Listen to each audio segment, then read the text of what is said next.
Today we are going to talk about a very important aspect of our culture, which is back to business.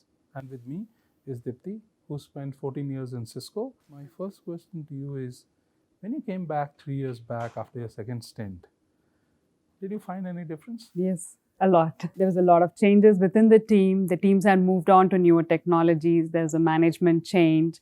Technology, there were a lot of new improvements.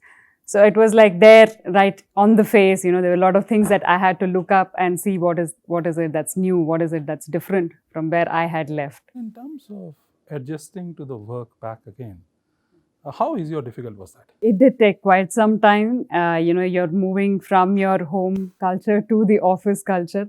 It's always a challenge. It took me quite some time to get used to it, to get adjusted to my new teams and, to understand what they were doing. The things which were at my fingertips before I went on leave was all like Greek and Latin for me. It was like I had to recollect a lot of things, how I was doing things. Were there any things which help you to get adjusted and become productive faster? Your team as well as your management plays a very important role for you to get adjusted when you come back from any life transitioning events. Many times I feel what we lack is, we lack confidence when we come back.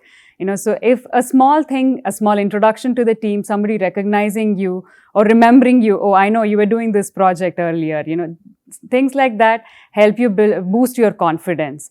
If there is a message you want to leave with all our audience, that what preparation you have to do differently before you come back, which will help you to adjust faster? Things go hand in hand, both from your management perspective as well as from our perspective. We have to be in touch before we get back to work is what I feel. You have to have your mental shift, in your thought process before you start coming back to work, saying these are going to be my work timings.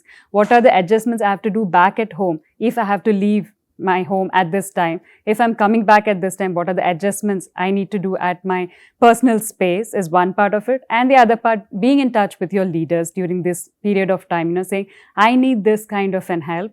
I'm coming back on this day. And having very transparent conversations with your leaders helps both of us align better. Thank you very much, Deepti. It was great having you here. Thank you.